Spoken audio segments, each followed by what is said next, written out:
using my cell phone for this because I didn't think to bring my camera today. I went to the cafe that I showed in way back, like episode 11 or something, where like the day after I found out that Jamison died, I went there with my girlfriend at the time and just like cried. And later on, after I got back from the States, the owner asked me if I was alright, and she said that she had also lost her brother. Went there today and got a Yen latte, a condensed milk latte. I'm not sure that Jamison ever actually tried condensed milk coffee, but Jamison was a fan of those types of things. Coffee and tea and all kinds of stuff I would have shown him if he'd ever come to Asia, so I figured, normally I just get an Americano with like a splash of milk. But yeah, this time I just wanted to share the condensed milk latte with him. It's like pour a little out, but I'm not actually gonna pour any out, I'm just gonna drink it, but the gesture is sharing it with him.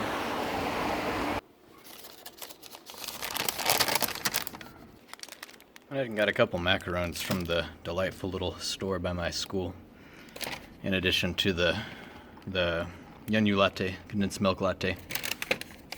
Jamison's never tried macarons, as far as I am aware. They also had egg tarts there, and I don't think he's had those either, and I really like egg tarts.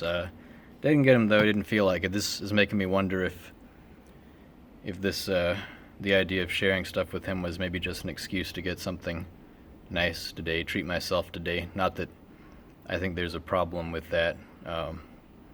Should probably try and feel good, do something nice when I have the opportunity. I don't guess I see why Jamison and stuff surrounding him shouldn't be an opportunity to, you know what I'm saying. I don't really see why it shouldn't be an opportunity to treat myself and do something happy and think about, oh, if I could have shown him, and think about things like this, as long as I don't get bogged down in it, as long as it doesn't take over my life. Which I guess you could argue making videos kind of has for a while, but that's, I don't know, that's kind of a different thing, I think. Anyway. I'm done teaching for the day, so I'm going to sit here in my classroom and enjoy this stuff. I have to film a video today for the 2-year anniversary of his death. I didn't record it beforehand because I'm very particular about how I do these things, and I wanted to record it on the day and get real time what I'm thinking on the day, what I have been thinking. So I have to record that tonight. I'm probably going to show that before I show this. If you're watching this, you've probably already watched that.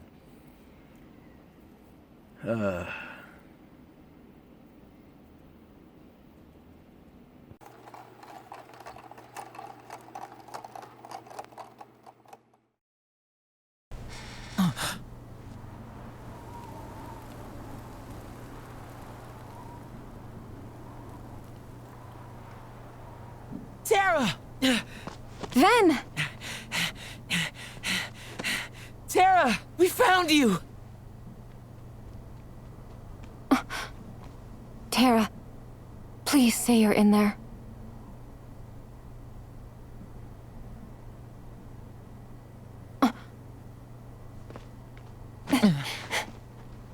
What gives, Aqua? I know that you're not him. Huh? Now let our friend go! I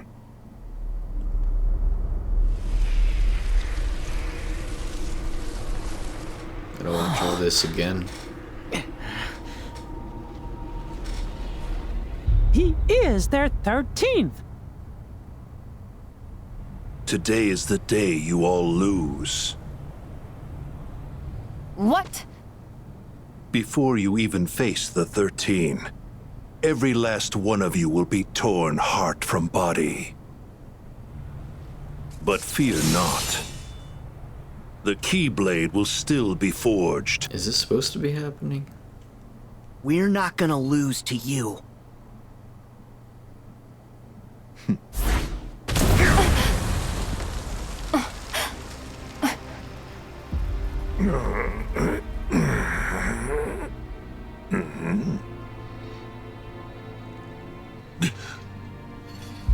Okay. Oh. Lingering will. Got you, Xehanort.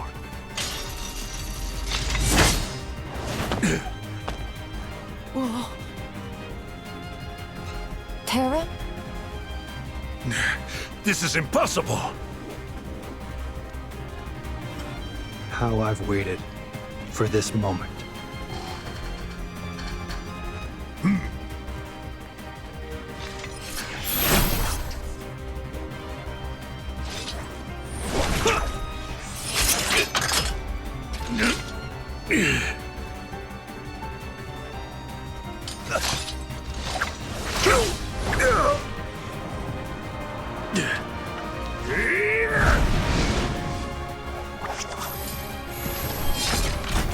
Oh.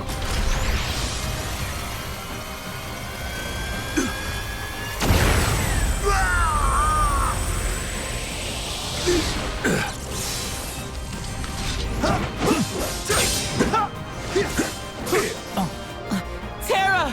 No, then. But Them first.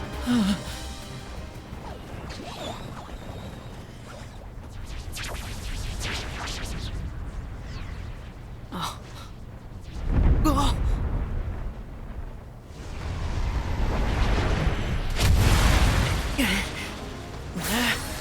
We'll hold off the others.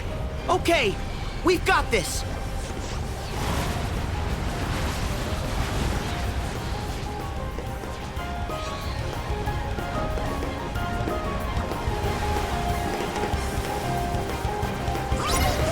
Let's see.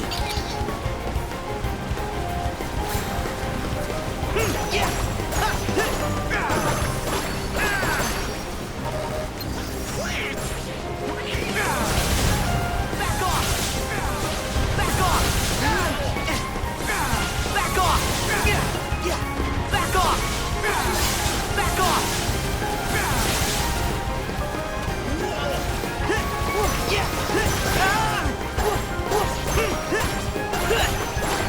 Thunder!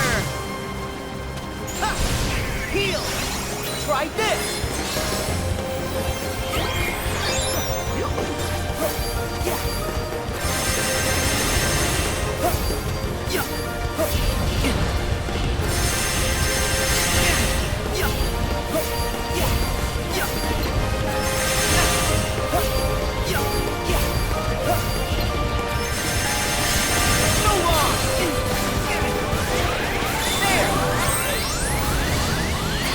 Thank you!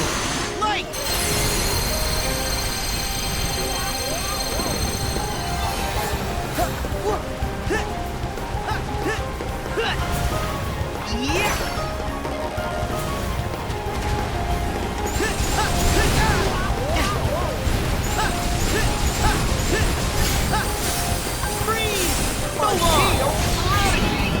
Ah, it's an accident.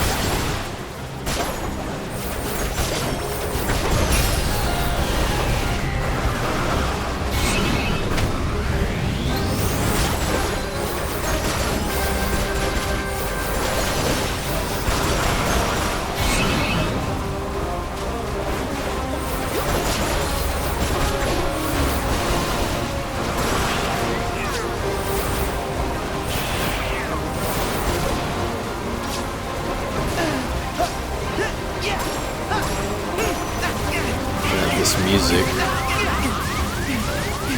Okay, I would like to get out.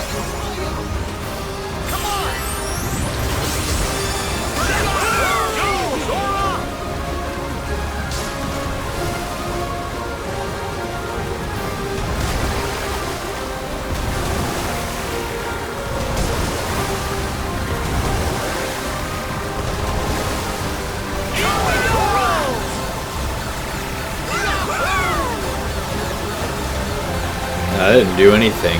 Oh.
Ooh.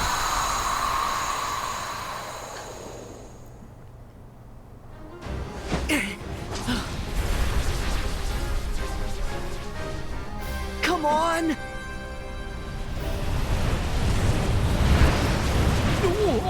Something's wrong!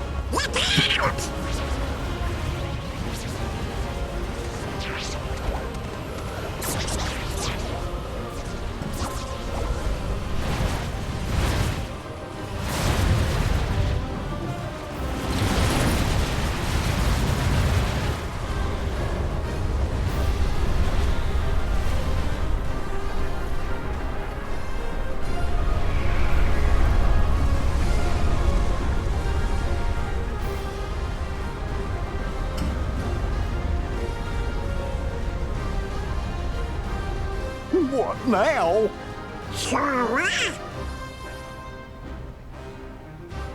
I'll stop it! Sora!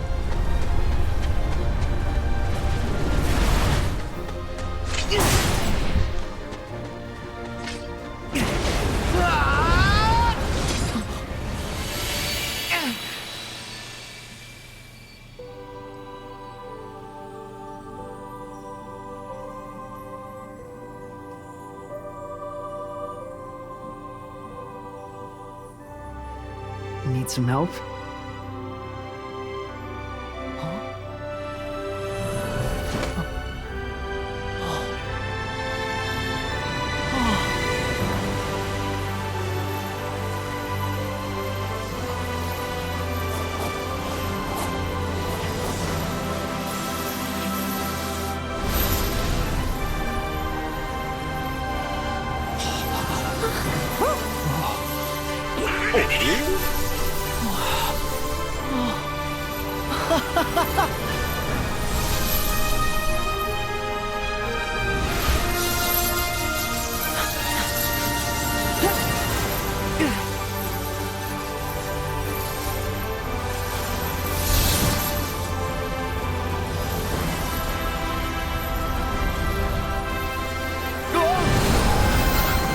What is this?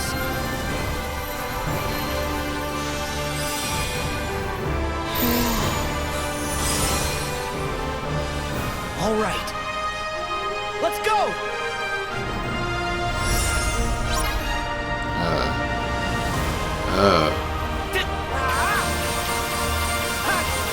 Wow. This is really cool.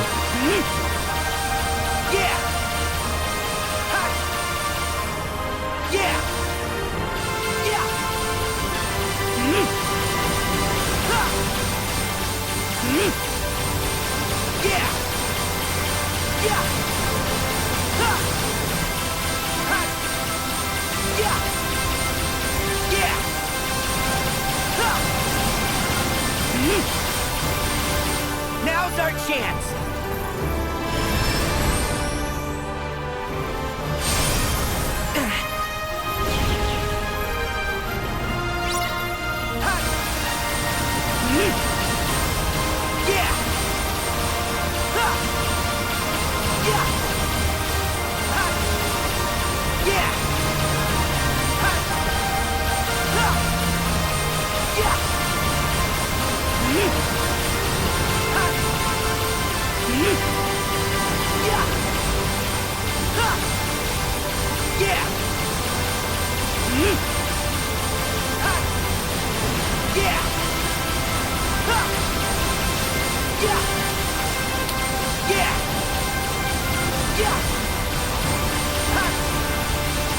Kind of too hard to avoid these. Jeez.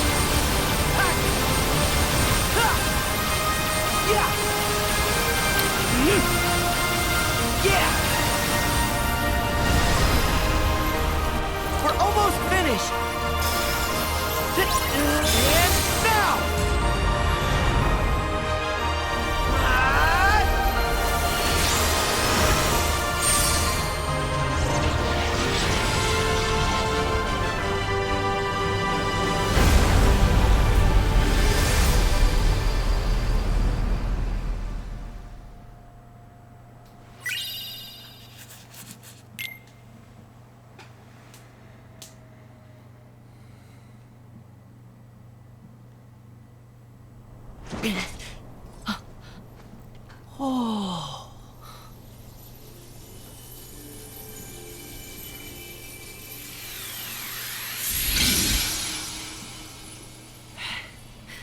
Sora! Are you okay? Yeah. What was that? Keyblade wielders. From long ago. It's the light of the past. Look.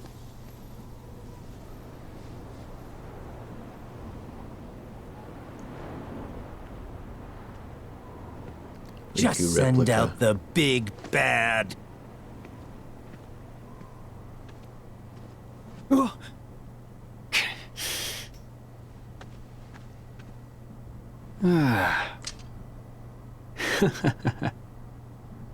You! The organization's been using hearts. One Xehanort got to in the past and has influence over. So, that must be you from when Ansem had control of your heart. Yeah. How could I forget? Oh, it's not the replica? I'd say that was our finest hour. Wrong. My hour of weakness. You sure? How about we find out?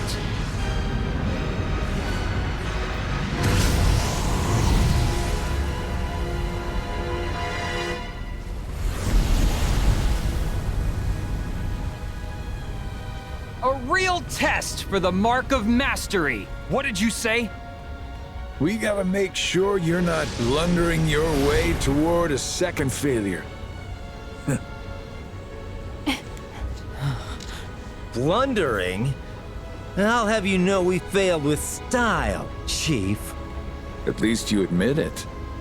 Well, if you Guardians think you brought the goods, you'll have to prove it to the old guy one last time. Kid, take it away.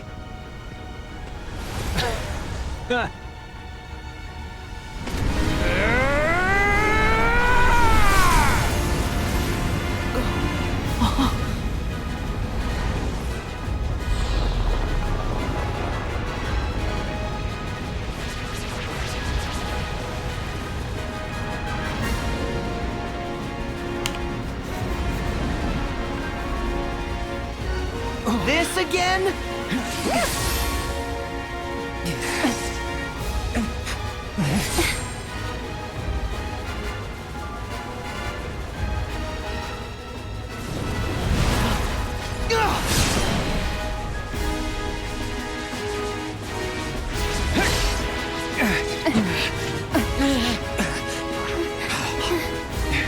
This isn't good.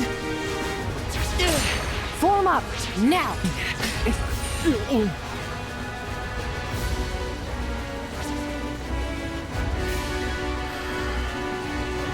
Huh?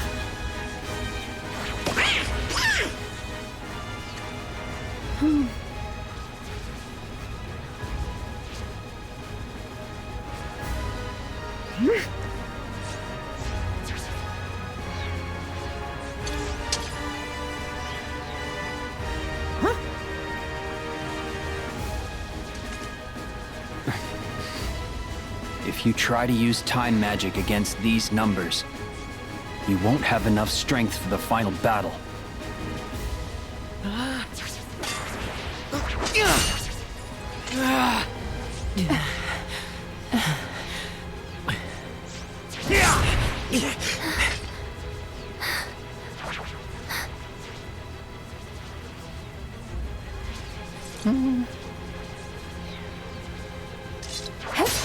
I'll try and break through. Everyone, get ready! Alone? That's crazy! I'll help! Two is no better. Yeah! Splitting up's a bad idea!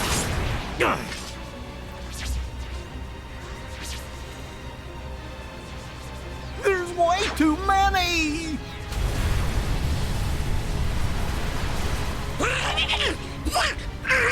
We're finished!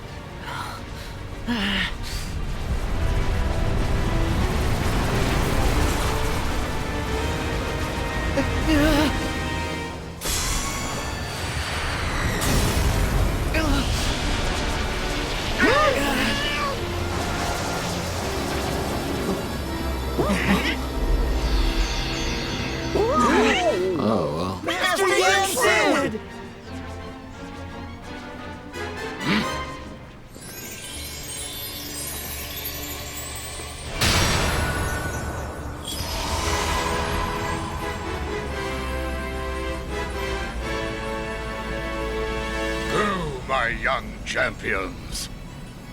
I will hold them all here for as long as I can.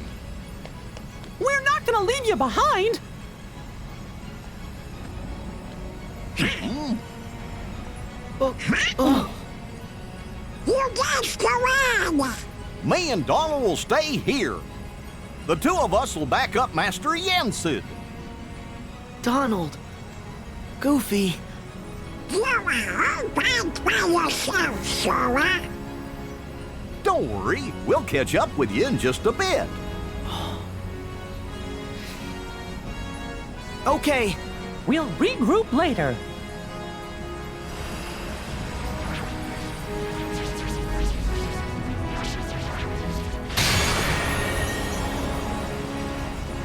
Make haste!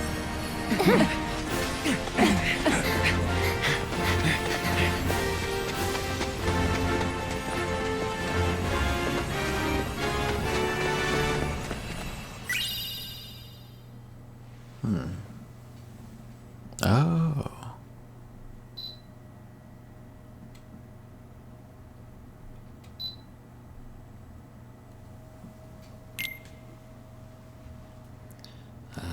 Battery's getting low. I'm gonna have to stop.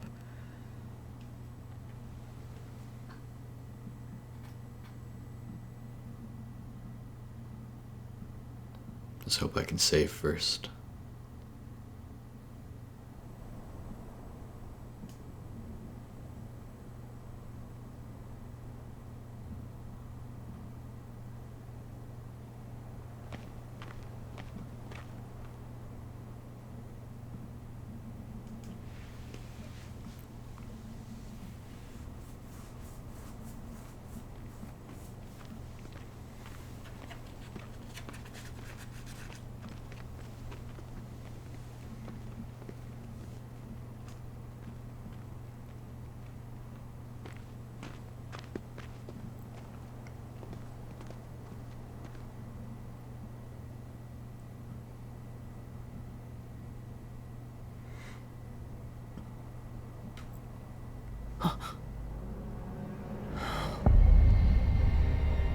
Oh.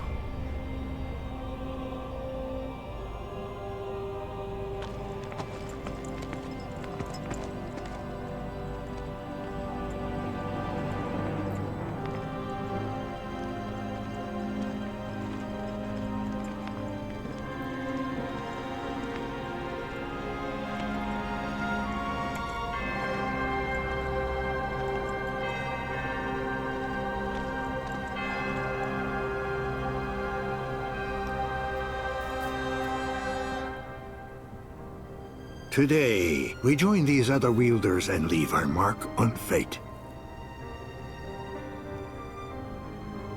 I have waited patiently, but together, we shall unlock the Keyblade War's secrets.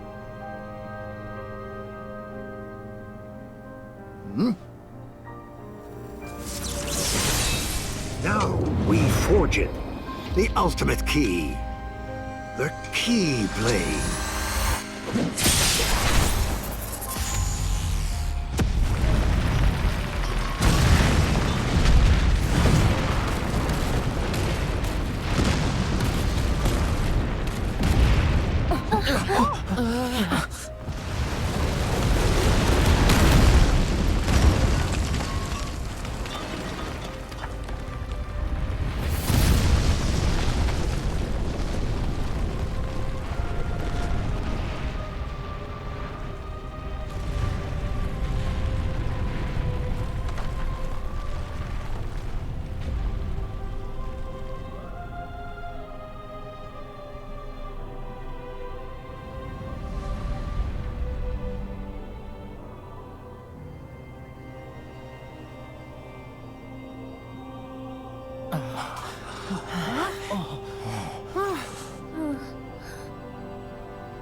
Here we go.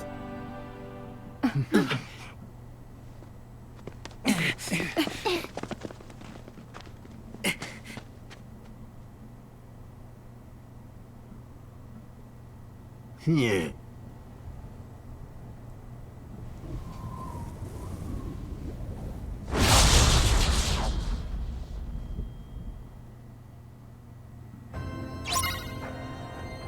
I'd better get ready.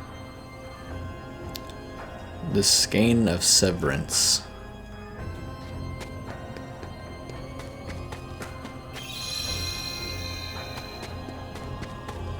Yeah!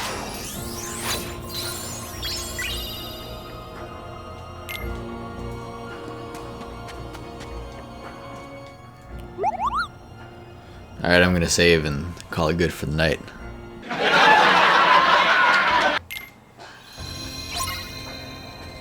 The others must be in here somewhere.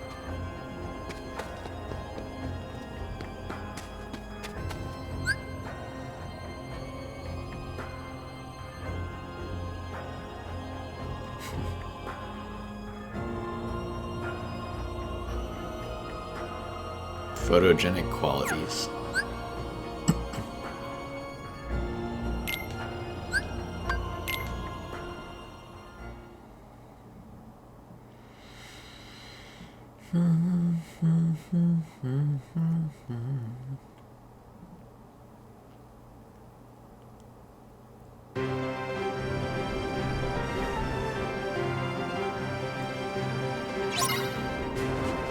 Yeah! Huh. Back off! Back off! Yeah! Thunder! Back off!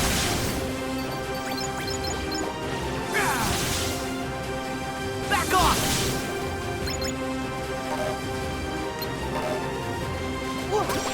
Yeah!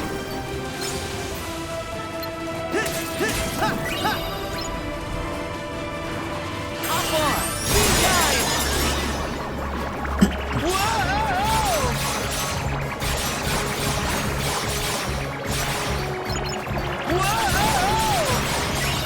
My other teacups are empty.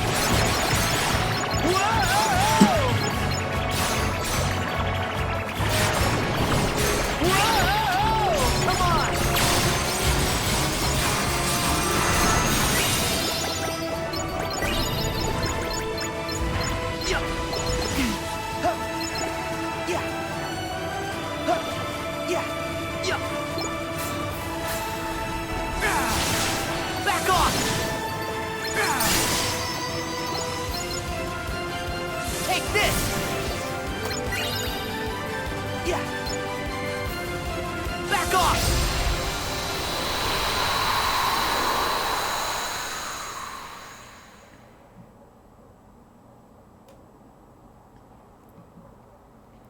I feel like we fought enough swarms of regular enemies.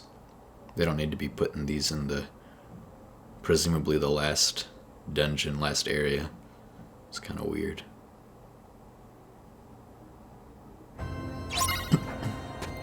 I'd better get ready. Okay.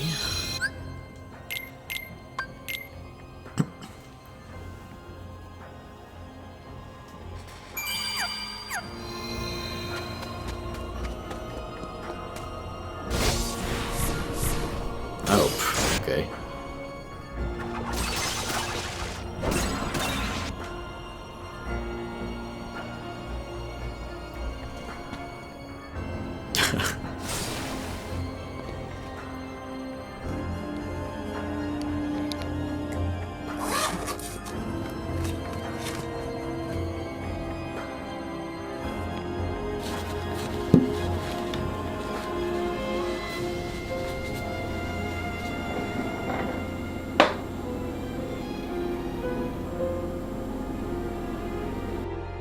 Today is Tuesday, June 18th, 2020. Today is the 2-year anniversary of Jamison's death.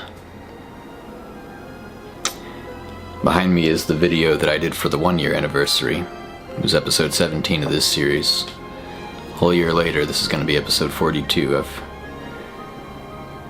It's been 2 years since Jamison died, like around... would have been like a few hours from right now, like sometime tonight. It'll have been 2 years from the moment when my dad called me and told me.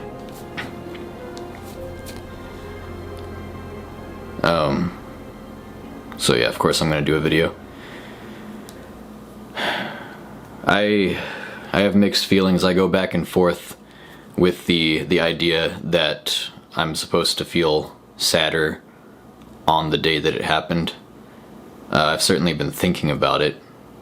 Obviously, partly because I was planning to do this and knew that I was gonna be doing this. As with a lot of things regarding this, I'm thinking about it kind of methodically in terms of how I'm gonna go about making something. But otherwise, I mean, I understand feeling sad on the anniversary of the sad thing because you're thinking about it more, but I mean, in the case of losing my brother, I think about it all the time. Today was like way easier than plenty of just random days I've had. It's just kind of how it turned out, I guess. But my mom is going to be going and making a scrapbook for Jamison. My dad texted me earlier and just said that he died so young. I was at school today. I went to the little cafe near my school. The one from, it was episode 11 when I talked about it. The owner of that cafe also lost her brother. And she had asked me shortly after Jamison died, she'd asked me how I was doing, if I still felt a lot of pain.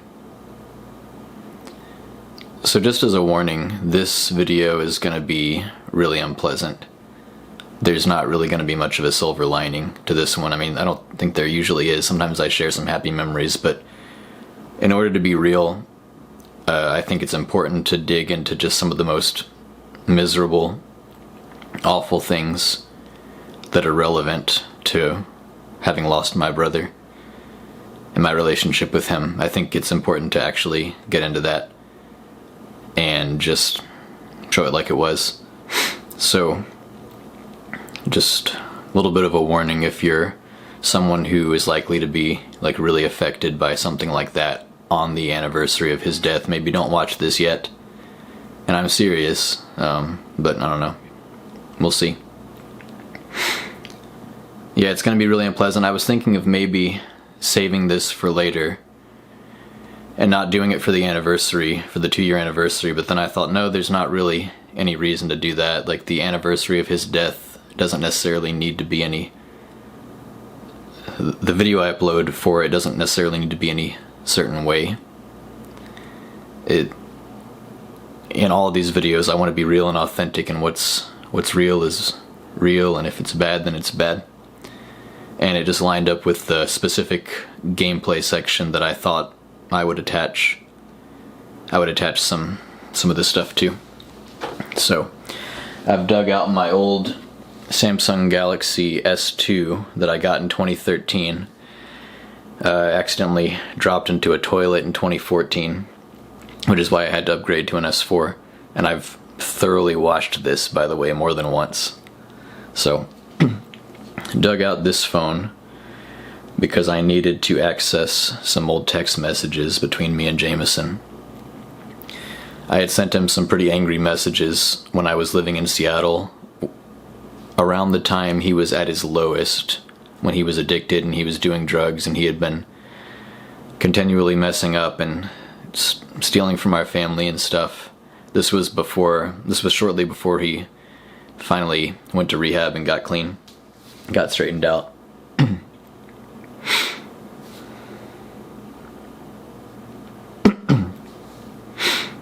Said some terrible things to him that I'm never gonna forget. Wish I hadn't said them, but we made up after the fact, thank God. I apologized and we were on good terms when he died. But yeah, I'm really glad I saved this. I'm gonna go through some of these old messages, and I guess I'm just gonna give the context and then just get right into it and just straight up read them. I don't cuss very much in this series, or I try not to in any of my YouTube videos, and if I do, if it's the F word, I usually bleep it. I'm not sure if I'm going to in this video. You can see Jamison sent me one of his pictures. Some of these messages seem to be missing. So I guess they got deleted, because like the earliest message I can find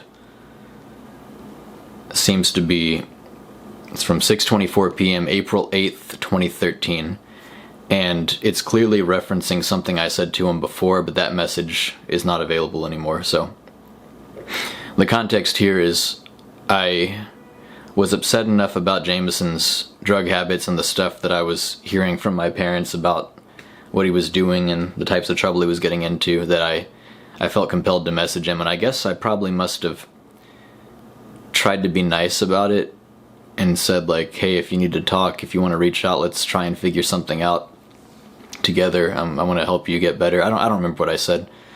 That's just, yeah, at some point I got angry at him and changed my mind, so I'm just going to read what I sent him. I said, actually, I've thought about it some, and fuck you, don't message me ever. I didn't want you to feel alone and overwhelmed, but I don't know you actually feel anything that doesn't stem from selfishness. You're smart enough to know that you dug your own grave over the years, and I won't patronize you by saying I have any faith in you. I'll never trust you again. This is a real consequence of what you've done. Even if you clean up completely, you've ruined at least one thing. I anticipated relapses, but if you wanted to change, you would have sought further help instead of hiding it and lying like a shithead. You're either corrupt morally or just fucking stupid. I won't pity you, and I won't pity you or empathize with you. You can pity yourself, you fucking gutter crawler. You're good at that. I know this message isn't conducive to helping or empowering you, but you don't take anything worthwhile to heart anyway. You're more concerned with rewarding yourself than you are with doing the hard, necessary stuff. And you were slobberingly stupid enough to do all this scummy shit, so I think you're beyond help. Don't reply to this. You have no place bitching me out, and I don't want to hear your simpering self-hatred.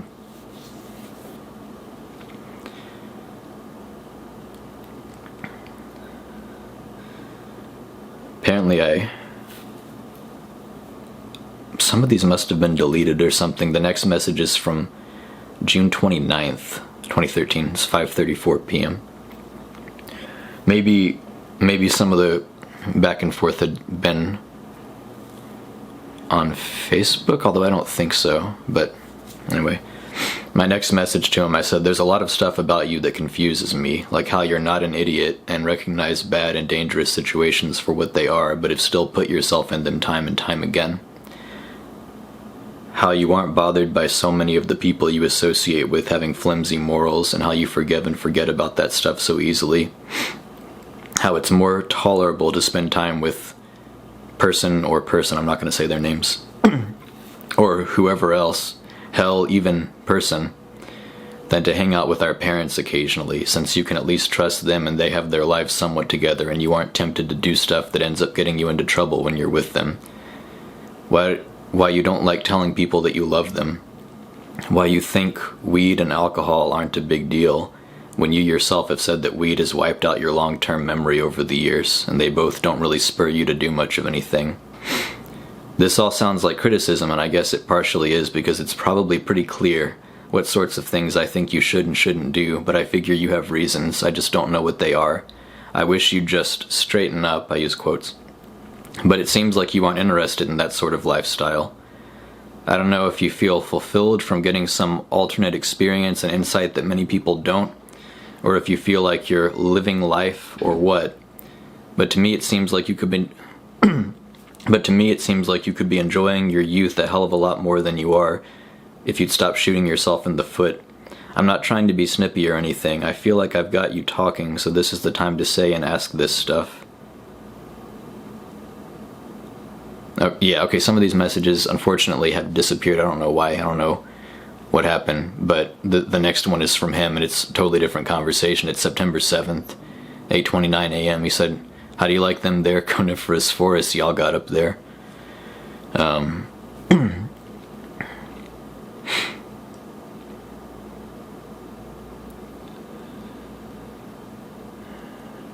One of the people I referenced in an earlier message, Jamison brought him up in this one.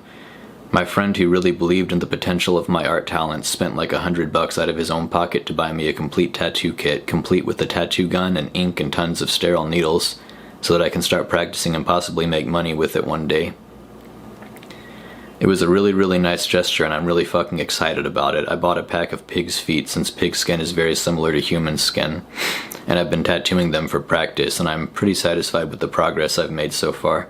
I don't think it's likely I'll ever make a career of it, but it's nice just to be doing something new and productive. Also, person is who bought it for me.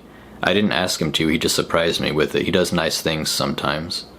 He has definitely matured a fuck ton, and I like him pretty well most of the time nowadays. There's a dude named Isaiah Rashad who used to live around here, who I share a lot in common, who I share a lot of common friends with. He raps, and he used to perform at the Coup. And I've listened to Isaiah Rashad, he's good. He used to perform at the Coup, that's in my hometown. And one of my buddies used to upload his videos on YouTube for him and shit. He was/is so goddamn talented that after hearing one of his songs I couldn't help but immediately listen to every other song he'd ever recorded over and over again.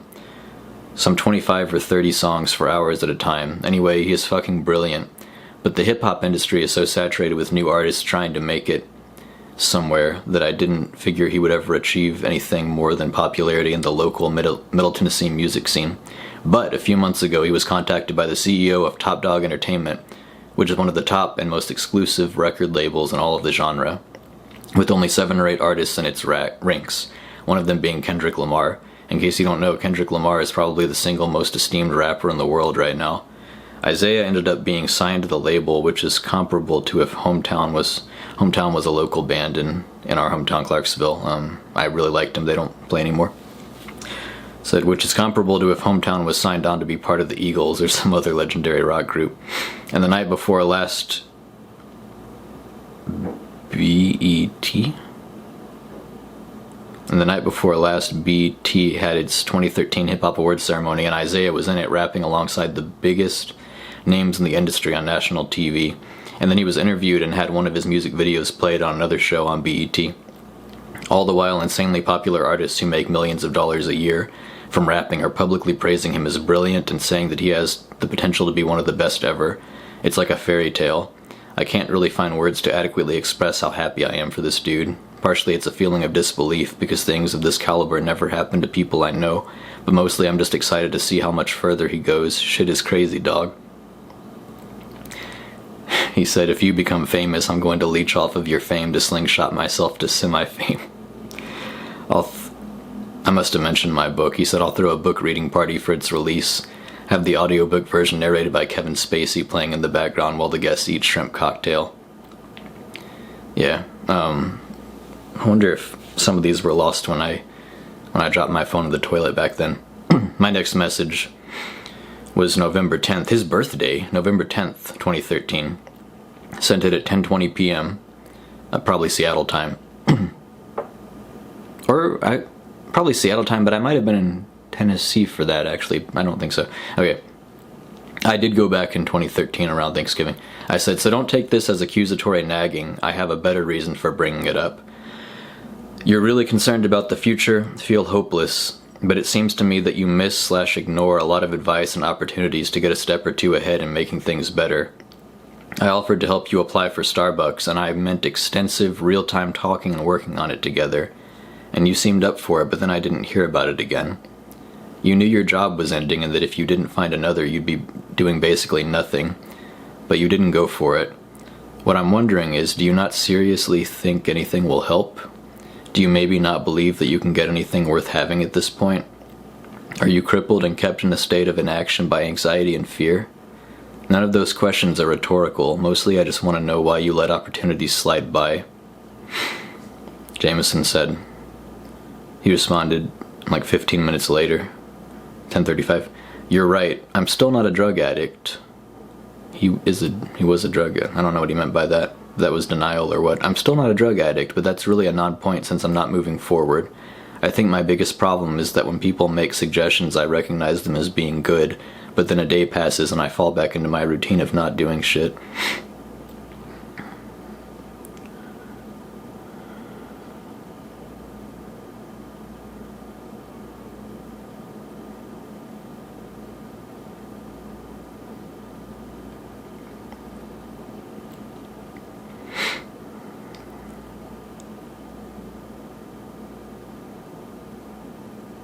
I sent him a lot of stuff. I guess I'm just gonna read it. So he said that. I said, I know. So he talked about he always, a day passes and he falls back into his routine. I said, I know, and I can sort of understand that. I'm no stranger to laziness and procrastination and failing to meet standards I'm supposed to be holding myself to. And I'm speaking from a relatively comfortable position because I'm making money and able to save some, and I enjoy every day thanks to the people I work with. I remember how discouraging it was to look for a job when I had nothing, but you need to move when people poke and prod and kick you. You need to just be working towards improving something, anything, first of all, even if it's mostly just to help your attitude. I'm working towards becoming a shift manager at Starbucks. Not because I care about the company or want a long career there, but because, for the time being, in addition to slowly writing my novel, I want to be challenging myself, improving, working towards something. If it's a positive thing that somehow elevates your status and makes you have to learn how to deal with unfamiliar situations and learn new ways of taking things, then I think, as a general rule, it's simply better to be doing something than nothing. I need to go to sleep, but I made a joke first. I had misspelled there, and it was like my phone autocorrected the wrong form of there, so I corrected it and I said that typo invalidates everything I've said so far with a sad face, trying to add some levity to this conversation with Jamison so he doesn't just back off. I said I need to go to sleep, but there was more I wanted to talk about, and honestly, you need a job so we need to work together on a resume. Maybe you can get hired as a seasonal person somewhere and then solidify the position. Will you be able to work on stuff with me tomorrow afternoon, say 6 your time? Happy birthday, by the way. It's still your birthday here. It was 11:07. I was trying to help Jamison get a job. I guess I didn't realize just how bad it was. I mean, I knew it wasn't great, and I knew it was bad. Maybe I believed him when he said he wasn't a drug addict. Maybe I just thought he had a bunch of bad habits that he could stop, and that it was something other than the drugs that were making him do it. I don't know. Anyway, so I said, say 6 your time? He said, I most likely will be free around then, depending when our father takes me to dinner. I said, okay, Gibbons, just a random name. You got some time to talk about what sorts of jobs you'd like to try for stuff like Target and Starbucks. I can easily help you right away. He did not reply. This is the next day. I waited 5 hours and 12 minutes. Then I said, did you not get my text? He said, sorry, Stu just left. A friend of his. I'd really prefer a job where I won't start out minimum wage.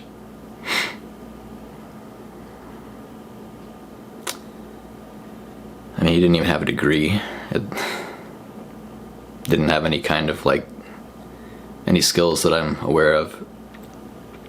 I said, let me know if you're busy next time. I'm trying to be nice. I said, let me know if you're busy next time if you don't mind. If you just don't respond, it leaves me hanging all night, and then I think there's no point in trying to talk to you about this stuff and give up for several months. Anyway, I personally think you should apply for anything and everything so that even if you don't land a better paying job, you might still get a low paying one, which is better than none, which is what you'll get if you only apply for better, more competitive ones and then don't get them, which honestly is what is more likely to be the case because there are more qualified people out there. If you spend some time working a lower paying job, you at least build up a work history and experience that will help you get jobs in the future, kind of a stepping stone thing. Rising gradually, even more slowly than you'd like, is better than not rising at all. And then in parentheses, and making no money, and missing out on invaluable networking and having no direction and stagnating.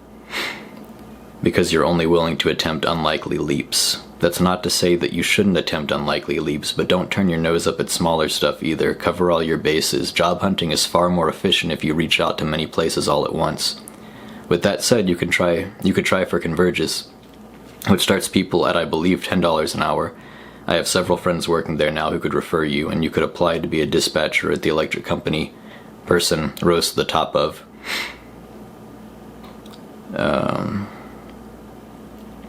I don't guess I need to go into all this. I was trying to talk him into getting up and doing something.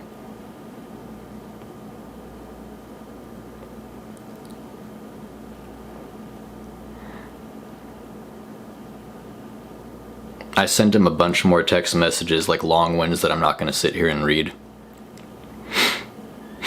And he just didn't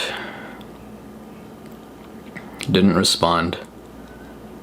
And so the next day, I said, "It's just fucking frustrating being ignored. I thought we'd made plans to talk yesterday and that you'd let me know if you were busy.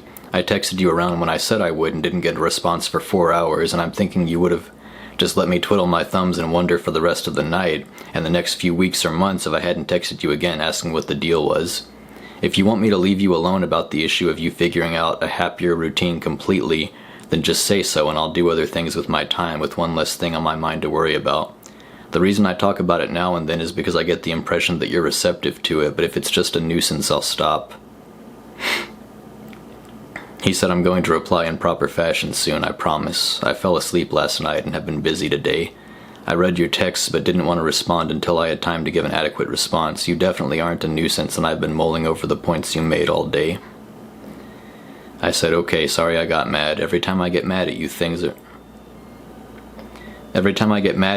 are never quite what I think they are, and I always regret it. Also self-conscious about coming across the way our dad does. Coming across the way our dad sometimes does. Our dad has a tendency to talk.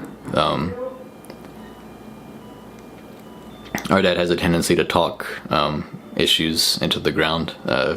Like it's stuff he cares about, and he cares about his kids, and was trying to help and do his best. All right." He said, "You're all good, dog. I'm impatient as hell, too." Okay. 5 days later, I said, "Still waiting on your response. We got stuff to talk about, don't we?" And then later I said, "It's been 5 days. Surely you've had time to talk even if it'd have been an emotionally taxing talk, and I don't think it would have been. It's not like it's all I have to look forward to, but still don't leave me hanging. Either tell me you aren't going to worry about getting a job or let's work on it." So yeah, that was, those were some messages from the period of my life where I was trying to help him and was really frustrated with him. I guess what I didn't realize is just at that point he was beyond help. He needed rehab. Yeah, and he needed to hit rock bottom. You gotta hit rock bottom before you can really start to work on yourself. When I was like pulling up some of the stuff that I'm gonna share in this video earlier just to make sure I knew where it was and how to get to it quickly. And I sent some snippets of what I found to a friend of mine who said, or who has known people who've been through similar things. And I told him, "Probably not too unfamiliar to you since you knew a lot of people with similar problems." And he said, "Yeah, there's a similar color to all those stories, same vibe of ferocious desperation." And I haven't even really gotten into some of the worst, but yeah, one of the things that I've always remembered is that initial text message I sent where I just trashed all over him, called him a gutter crawler. I was just furious at him. Told him never to message me again, told him I'd never trust him again, even if he made things right. I might have sent him another one like that as well earlier, I can't remember, but at one point he responded to one of those, and I just don't have the response anymore, but I can't remember it verbatim, but I can remember kind of the tone of it, but he said, "I know. Trust me, I know, like everything you said, I agree with. I'm not mad at you, I agree with everything you said, you're right. I hate myself." He said, "I really honestly hate myself. I really hate myself." He said that sometimes when he's driving, sometimes when I'm driving, I just imagine if a car runs a red light and just hits me and just ends it.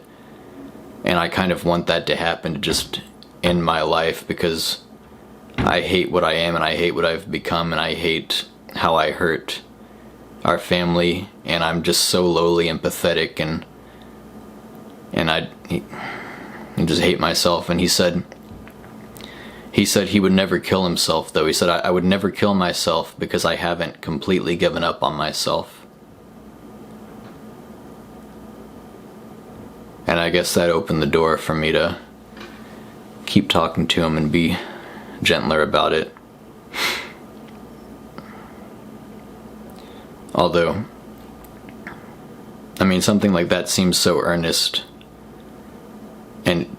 aspects of it probably were, but earnestness can also be a form of manipulation, I think, and people who are addicted to something become really good at manipulation, emotional manipulation, getting you to feel bad for them, pity them. And I don't, it's impossible to tell how much of that he was doing intentionally or if that's what he was doing at all. I think he was earnest. I mean, I know it had to just be pretty miserable to have his older brother. It had to be miserable and embarrassing to have fallen so low in life, reached such a state, and then have his older brother, who never really got into trouble, just, all but disown him, just tear him up in that message. Just the stuff I said to him, just talk to him like he's trash. I would have been, how old was I in 2013? Like 24, 25?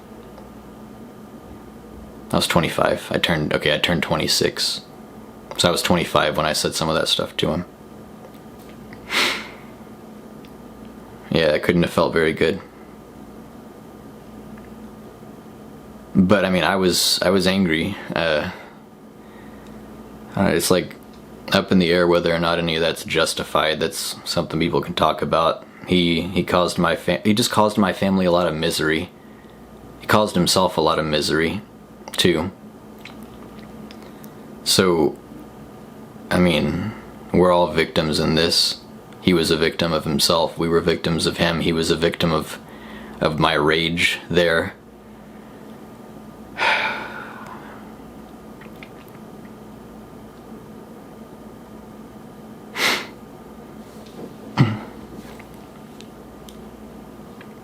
And then he was so flaky. Whenever we'd be at family gatherings, he could hardly sit still. He'd be sitting there. He'd have his phone in his hand, and he would just be flipping his phone just nonstop. He was just fiddling with something. He just couldn't sit still, and he would get up and leave. He would just get up and be like, I'm gonna go, and then maybe he was gonna go get drugs. Maybe he was just desperate for the next time he could shoot up, and I don't know.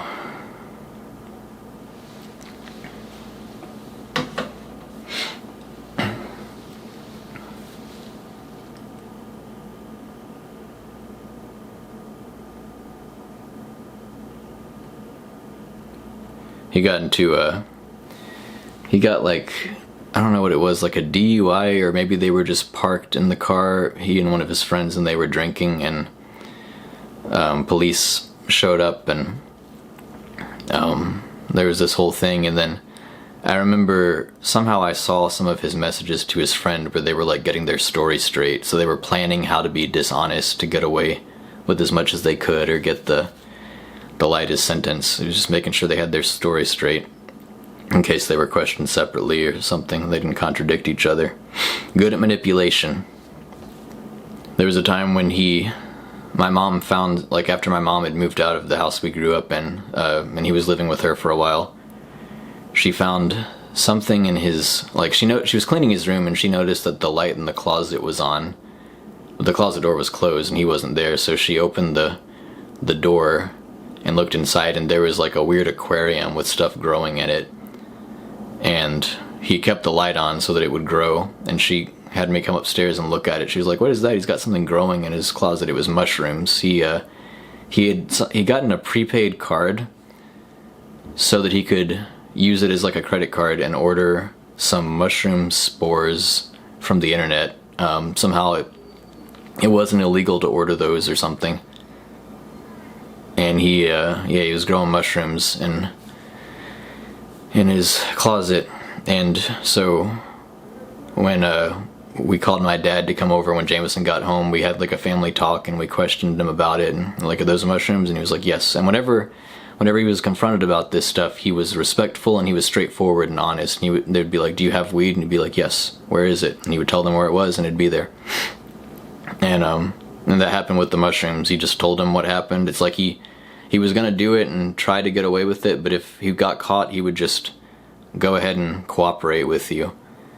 And I remember in that conversation, my family was still kind of newly fractured, and so it was, things weren't quite as set in stone like who the authority in any of these conversations really was. I mean, it was still mostly my parents, but I was living on my own, or I had moved out, and so it was just kind of a weird time for all of us, and so I had more of a voice in that conversation than I ever had in previous, like, family talks and stuff like that. And I remember trying to be, like, gentle with him and understand where he was coming from, and Jamison never liked to be seen crying. And so I told Jamison, like, I wasn't excusing anything, but I told him I know it's probably frustrating and upsetting to have something that you've learned how to make and put time into making and growing just immediately taken away. And I was trying to, I mean, like, I wasn't excusing it. I was going to go into, like, obviously it's not good that you have that and did it behind people's backs, and, like, you're growing it in our mom's house and you know she wouldn't be okay with it. And I wasn't coming over to, like, I wasn't coming over to be on his side. I wasn't coming over to his side, but before I could finish saying what I was trying to say, he, like, started, his, like, face got into, like, quivering like he's gonna cry, and he just went upstairs. He kind of stormed upstairs because I don't think he was angry. I think he was just really determined to, like, not cry in front of us. And it just seemed like a lot of compounded misery. It didn't seem like necessarily a petty thing that made him want to start crying. It seemed like some kind of pent-up frustration. I remember one of my professors in college, and I can't even remember her name, it was a psychology professor. I could look it up, but I didn't really, like, know her personally. I was just in her class, but one day when I went to her office for some reason towards the end of my time in that class, and somehow we just started talking about this, and I just unloaded on her and just told her everything about my brother, including that story and the mushrooms and stuff. And she listened. She listened to the whole thing. She cared. She was really she gave me a lot of time that day. Just me sitting there in her office. Like, I was so oblivious to like people having stuff to get done, but she didn't even bring it up. It didn't even occur to me until later, probably later in life. Yeah, she was a compassionate person.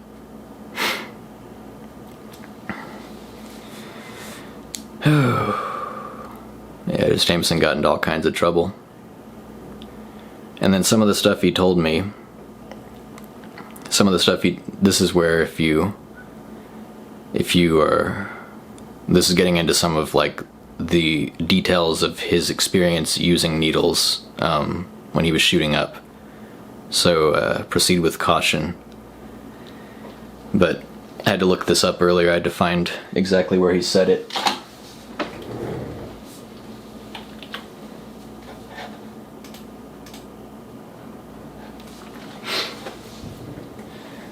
So Jamison said, life is all up and down. Well, hold on. First off, context. I sent him this Yi meme. It was April 15th, 2017. And Jamison was still living in California at the time. Jamison said, how many years has it been since I last saw you? I know you insist that you came and visited and we saw each other fairly recently, but I have no recollection of that happening. There's a lot of stuff Jamison didn't remember. I said, I last saw you in 2013. I went to Tennessee for Thanksgiving. He said, so it's been 3.5 years roughly. I said, I saw you almost a year ago if you count Skype. I'm gonna get this over here.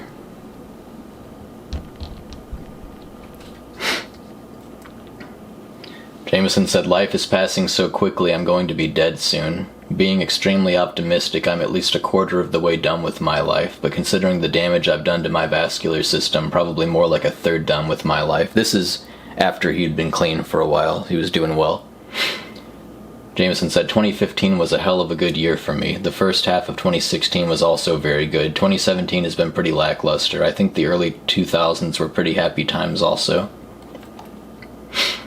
I said, first half of 2015 was hard and shitty for me, coming off low times in late 2014. Second half of 2015 was great though, one of the best times of my life. That's when I came to South Korea.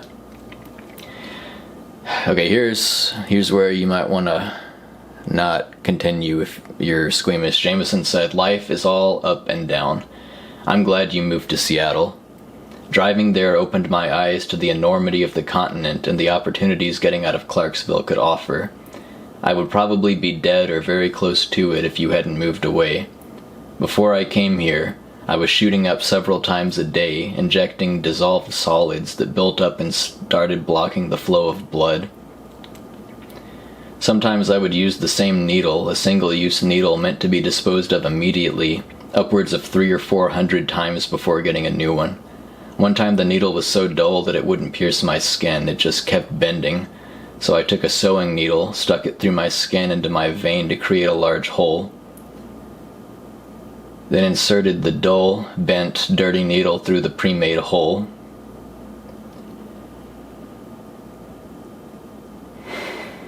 I don't know how I'm not dead.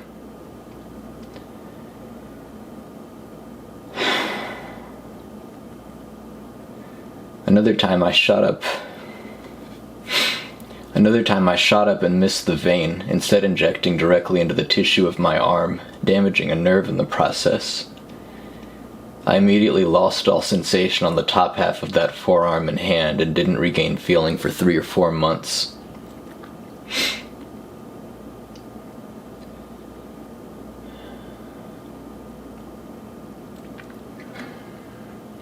I said, Jesus, how did you get in so bad? Like, what fucking rabbit hole do people fall down? Who did you know? I just wonder how it happens. Jamison said, it's really gradual. I was working at a golf course and found a little zipped up case on the grounds, similar to a camera case. I thought maybe I could sell its contents, so I opened it and instead discovered it was an insulin kit containing 2 unopened insulin needles. I had never shot up before, but I knew it was a more efficient way of delivering drugs into the bloodstream, so I looked up a tutorial online on how to shoot up and gave it a shot. LOL pun. It was great because I could get more use out of smaller quantities, initially making my habit more financially manageable. But the problem is that instead of the drugs being absorbed slowly and released into the bloodstream gradually from the GI tract and lasting a long time as would happen if you were to swallow them, the effects come on immediately and dissipate quickly when you shoot up, making it necessary to start shooting up multiple times a day to keep from going into withdrawals. Many of my acquaintances and a friend or two have died either as a direct or indirect result of prescription painkillers. One got so deep into it that he saw no way out except to hang himself from the tree in his backyard. I shot Name up for his first time. He asked me to show him how to do it, and I obliged, but he got scared and told me to just do it for him, so I did. He ended up burning his life to the ground as a result of the drugs, although I think he was on that path already and probably would have ended up in the same boat with or without my help. I told Jamison I used to think I'd eventually get a call from one of our parents informing me of your death. I think I told you that before.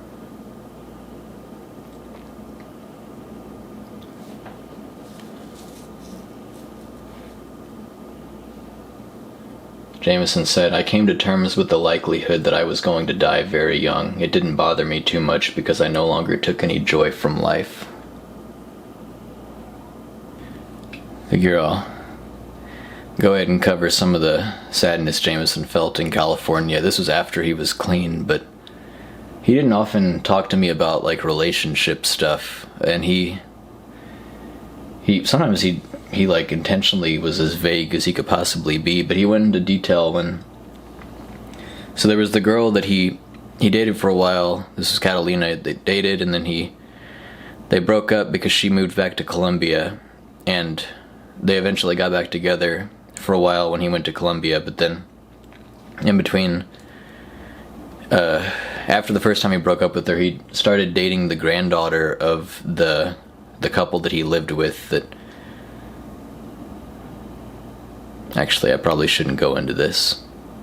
They probably don't want... I'll just be careful what I say.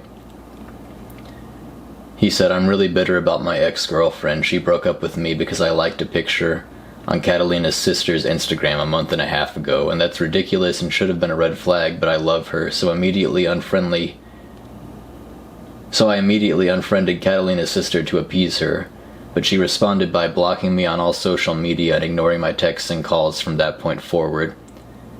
Then she told her family that I was effectively the one who ended the relationship so that they would pity her. Then a week later, my friend found her on Tinder.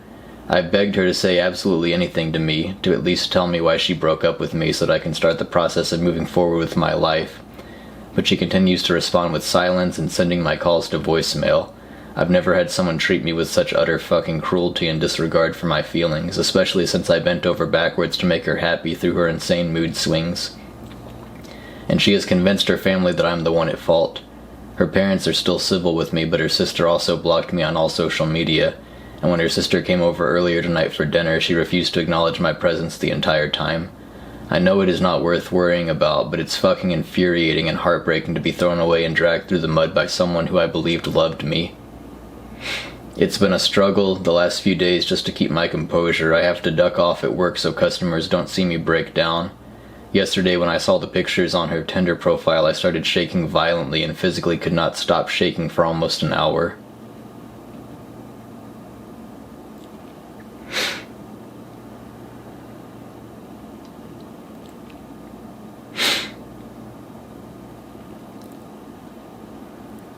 It's not a good time.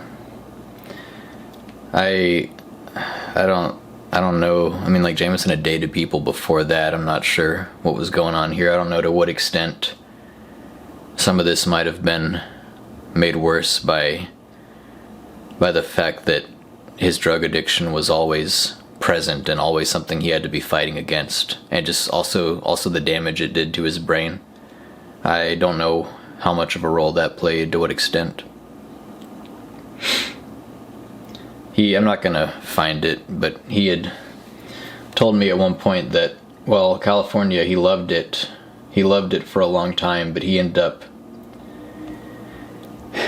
pretty sad after Catalina left. He said that the magic had gone and his days were mostly gray and he couldn't find much of a reason to be happy. So as I'm scrolling down trying to find some of the other stuff I'm looking for, I'm seeing where he and I had talked about him coming to visit me in South Korea. He had airline credit that he had to apply towards a flight before a certain time, and so we're saying, yeah, come to Korea, I'll show you around, and he was gonna do that, but then he started talking to his ex again, Catalina, who'd moved back to Colombia. So I just found where he said, this was also in 2017, he said, I don't think I'm going to be coming to South Korea. I wanted to see you, but the opportunity has presented itself for me to reconcile with Catalina. I still do not know how likely it is to work out, but I think I will regret it for all of eternity if I don't do everything I can to find out. And she has invited me to come visit her, and I responded to him, yes, do that. I'd rather you do that and maybe somehow make things work with her. He said, thank you, that's what I was thinking.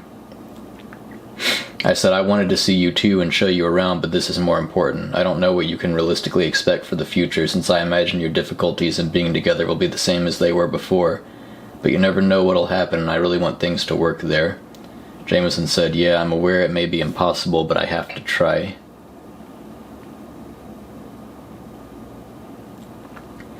I said, yeah, if somehow you find amazing deals on tickets and can afford to do both trips with your airline credit, you can still come here. Or if your airline credit gets you extremely close, within like $150 of being able to do both, I could help you out. I know that's extremely unlikely, but just putting it out there, Jamison said, I would appreciate that. The reason I was so gung-ho about him getting back with Catalina is because she seemed really nice, and I had like met her kind of when they visited our hometown together, and our family loved her. They still love her.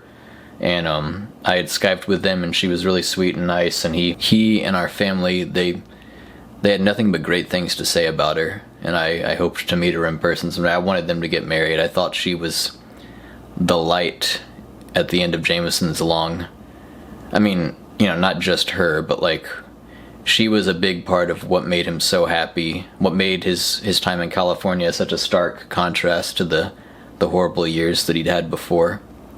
He'd been homeless for a while. Because he was stealing stuff. Our mom had to kick him out eventually. Her stuff was getting stolen. He stole some of the only, like, jewelry my mom had ever been gifted. Sold it so he could get drugs. I think he sold her engagement ring or her wedding ring. I forget which one. He left the diamond, but he sold the ring, something like that. And so she had to kick him out. Like, he was living in his car for a while, but the whole time that he was living in his car, she kept in touch with him. She said, like, are you okay? Do you have food? Do you need anything? If you need anything, tell me and I'll buy it for you. And I mean, it broke her heart to kick her son out, have her son be homeless.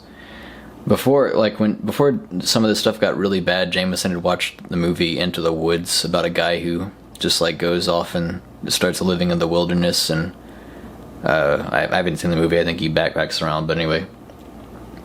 And Jamison said, that's what I want to do. And I thought that was just kind of dumb at the time, but Jamison ended up doing it, but not in the way he had wanted.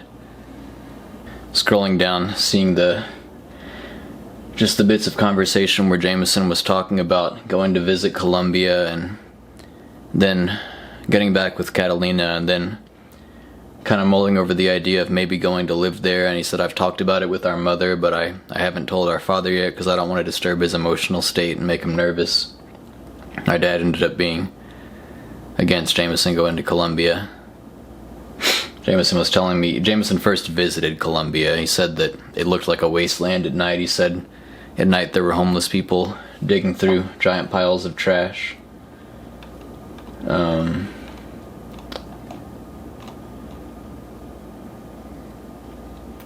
The road infrastructure is really strange and doesn't seem to make a whole lot of sense, and people tend to disregard the rules.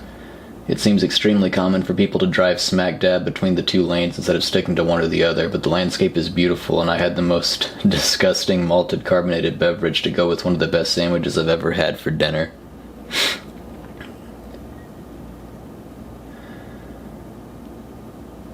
Said a bunch of stuff.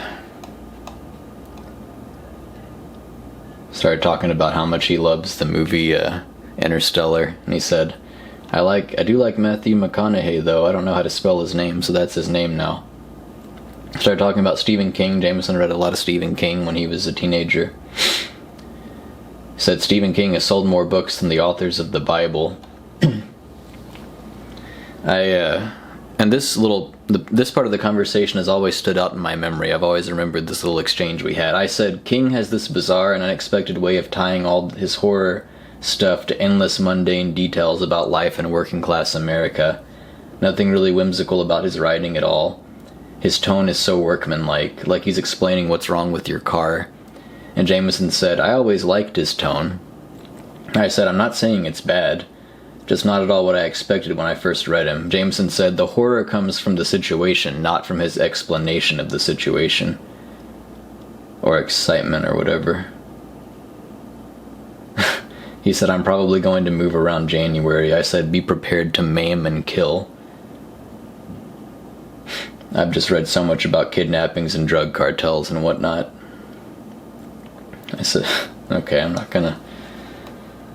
Just telling him about specific violent things he could do if he gets in a situation where someone has him. But, yeah, he starts telling me about the job he's gonna go do there. The stuff I'm trying to find, and he said, it's like talking about going to Colombia when he's like officially got like a job he's looking into. He said, our father is pretty goddamn scared. Yeah, I guess he was right. That's what he was worried about, was Jamison relapsing, or, you know, one of the other bad things happening to him. Colombia has a reputation for being really dangerous. Oh, yep, well, right here. Okay, he said, our father is scared. He said, Jamison said, he has one child living near the scariest dictatorship in the world. That's me living near North Korea. It's not a big deal. South Korea is fine. It's one of the... South Korea and Japan are some of the safest places I've ever been in my life. So he has one child living near the scariest dictatorship in the world and another son who will be living in a country that is fairly unstable politically, and deserve it or not, Colombia has a terrible reputation. Even Mexicans believe that Colombia is dangerous, and Mexico can be dangerous as shit. Jamison said, Mexicans usually have no idea about how Colombia actually is, though. Same way I have no idea what Canada is like. Jamison knew a lot of people from Mexico working in Southern California, learning Spanish and all that.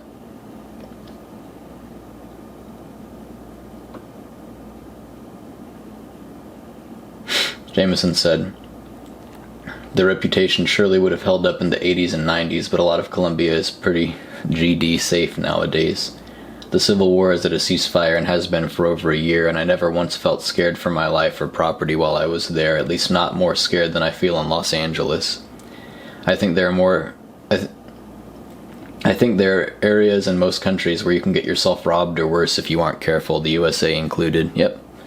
But the town I'll be living in is basically a tranquil farming community not too far off from Sango and Clarksville.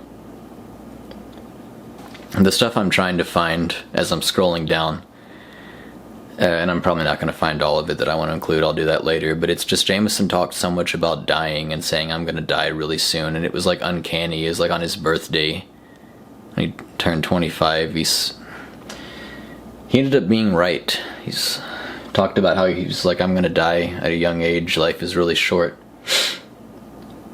Jamison would be 27 now if he hadn't died.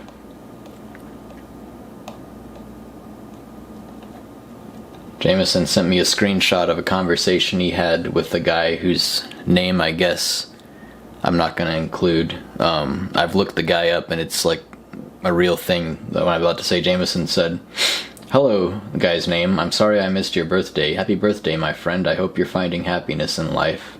And the guy responded, thank you. But this guy, Jamison said, here's a very short conversation I had with a former African warlord who has been the subject of documentaries and has confessed to killing thousands of people and even kidnapping and eating children. After the Civil War in Liberia ended, he stayed in the country, converted to Christianity, and started schools and programs aimed to help former child soldiers readjust to peacetime, and we're friends on Facebook. What a strange world. I don't know how he became friends with that guy.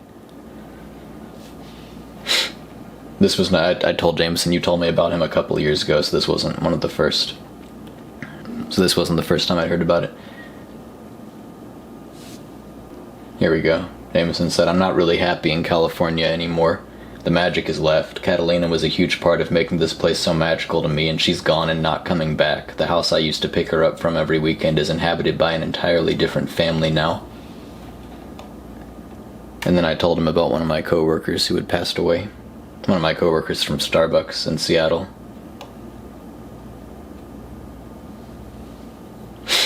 Jamison, on his birthday in 2017, last birthday he ever had, the night before I guess it was his birthday in Korea, but it wasn't yet his birthday where he was, but he said, hey man, come to my house tomorrow for my birthday dinner. My landlord is going to cook some authentic Mexican food to celebrate. I expect I'll see you there at 7. I said, nah, you know me, it'll be more like 6:45, and then put a wink emoji, and then I said, in parentheses, probably 7:20ish, hope that's okay. Jamison said, if you don't come, I'll assume that you hate me and want me to die. And I sent him a dumb meme. And it's some ugly guy. It's like, labels can't describe me. Labels can't describe me, I'm beyond descriptive analysis. And then Jamison said, alright then, I guess you hate me and want me to die. Okay. I was at school when I was having this conversation with him, I guess.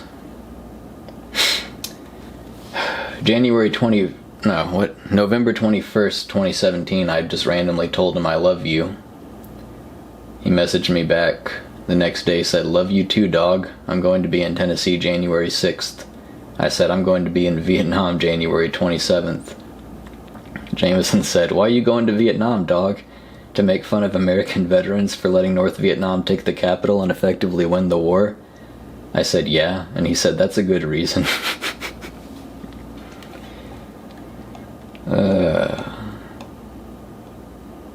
It's the part that made me feel good about myself. Jamison got way better at Spanish than I was.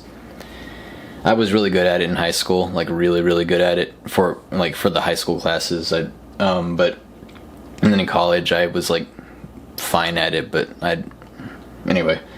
Then I just stopped taking it and stopped studying it, unfortunately. But Jamison said, Jamison like got pretty close to fluent, and he said, by the way, I remember when you talked to Catalina on Skype when I was visiting Tennessee last time, and your Spanish is actually really good for someone who studied it a decade ago and hasn't really practiced since. That was nice. Nice of him to say.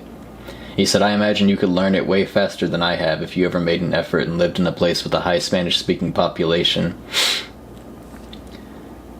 I said, maybe. I get so easily distracted these days. I've been so lazy with Korean. Oh, that's true. That's still true. It's pretty bad. My attention is split in so many directions, like making videos, playing guitar, writing a book, exercise, dating, and, yeah, Korean has often wound up on the chopping block, although not all the time, but I'm nowhere near as good as I should be. That's one thing I respect about... Okay, I know enough to get by, like, in Korea, and I can kind of, like, toddler my way through conversations in Korean. Like, not all the time, but I do okay. Kind of.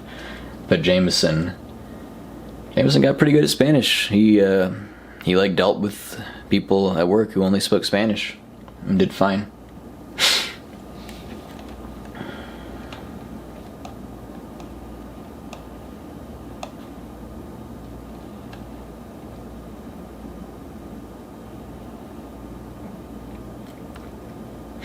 I recommended Infinite Jest to him. He said, I don't usually read anymore because I'm usually exhausted after work, but I'm going to need things to fill my time when I get to Columbia. I'm only going to be working like 24 to 28 hours a week, 6 or 7 hours a day, 4 days a week. I'm going to have an insane amount of free time. Okay, yeah, here we go. I'd tell him a whole bunch of stuff about Infinite Jest, and I said, I bring it up because I'm about to get back to reading it. I'm in a mad rush to finish it before my birthday. Personal goal. Jamison said, you're about to officially be old as fuck, dog. 30 is just a hair away from death. We will be middle-aged before too awful long. Never got to be middle-aged with Jamison. He said, you're older than me, but honestly you'll probably live longer because you haven't abused your body with years of tobacco and drugs. I said, I've abused my body with sleep deprivation. That's true.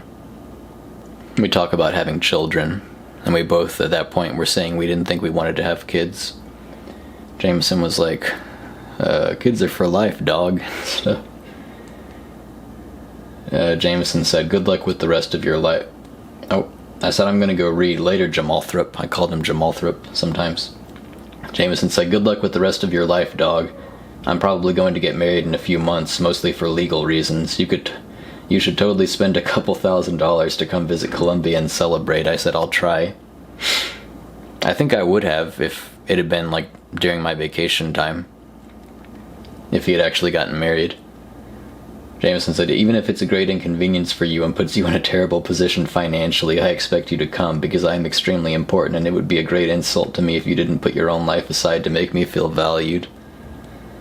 Just joking, in case that wasn't clear. This is the sense of humor Jamison and I had. I said, actually, I could and should save a bit more, but I'm doing fine and could afford to fly out there. It more depends on whether I can get the time off from my school. Jamison said, I would be so goddamn thrilled to show you around Columbia. I'll take you to the highest waterfall in the country. I said, yeah, that'd be awesome. He said, and several malls where you can eat KFC, McDonald's, or Subway. I said, haha, I have all those here. And he said, but are they staffed by Colombians? And I said, yeah, actually. I said, plus Burger King and a few Taco Bells and Seoul. Jamison was like, okay, then I'll take you to a real live on-the-run gas station where you can buy gasoline along with an assortment of snacks and drinks. And I said, now you're talking. Jamison said, truly nothing like it anywhere else in the world. Or maybe a panaderia where you can buy bread. Okay. I showed Jamison some pictures of the whiteboard in my classroom that the students had drawn on. Students drew like Kim Jong-un with a bunch of rockets and stuff. And Jamison said, real live whiteboard drawings. The Orient is such a strange place, full of wonder and whiteboards. Jamison. Just talking to me about some Spanish vocabulary words, and I was like, oh, okay. And like he was asked, hold on. He said something in Spanish, and then I was like, I forgot what entonces is. I love that I can still read this, though. I said, no, tampoco either, and he's explaining stuff, and then I said, gotta teach, talk to you in a bit, and Jamison said, alright dog, enjoy the next few hours of your life.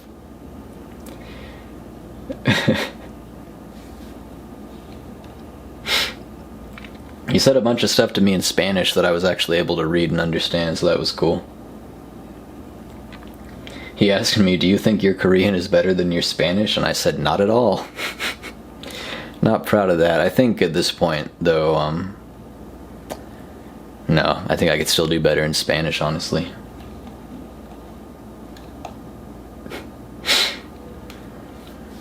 I sent him a screenshot of some search results I'd found about animal brothels that exist in places in Europe, and Jamison said, that's not good.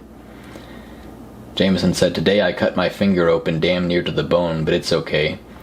I wrapped it up good in gauze and it'll be fine within a couple weeks, albeit with a scar that'll stick around for a few years. Yeah, but yeah. I said, I'm glad you still have your finger. He said, me too. I'll be in Tennessee in 17 days. I'll be there for over 5 days. Some of that time will be allotted for friends, and of course a large chunk of it will be spent between our mother and father. I'm excited to see Ozzy again. She's so goddamn old, and I would be surprised if this won't be the last time I ever see her. If only Floyd was still alive. I miss that cat.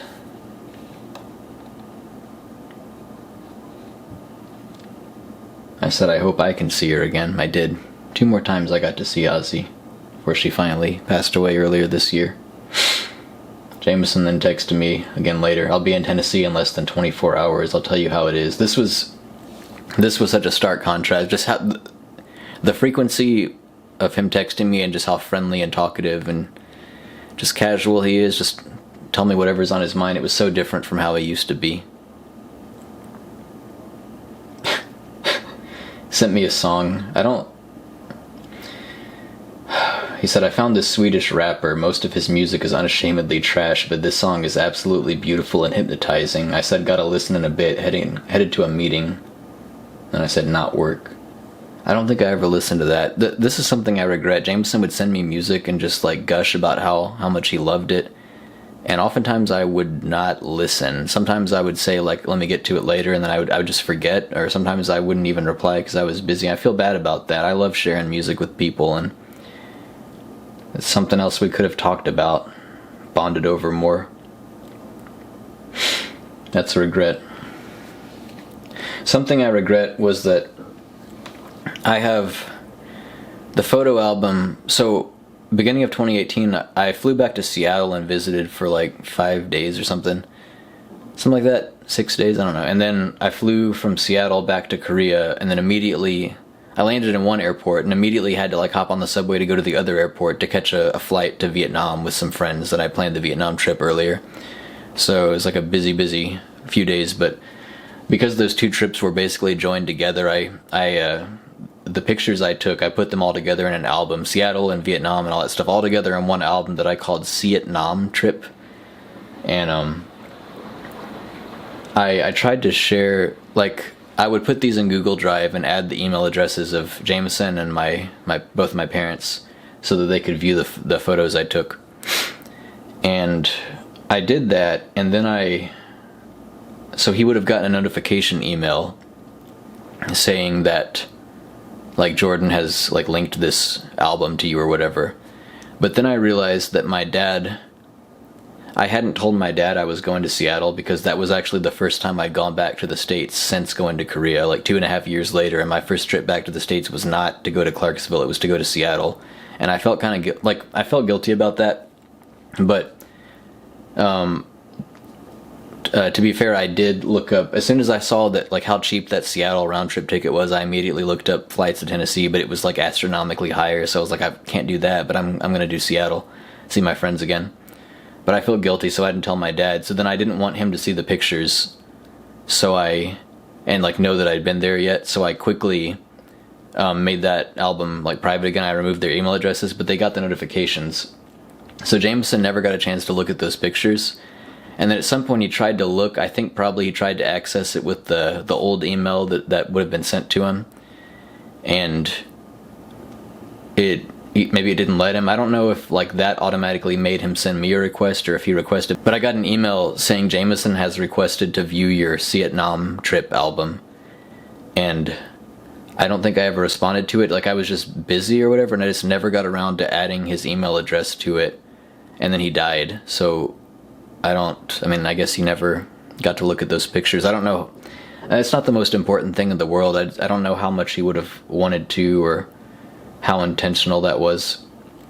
But I've just felt bad about it.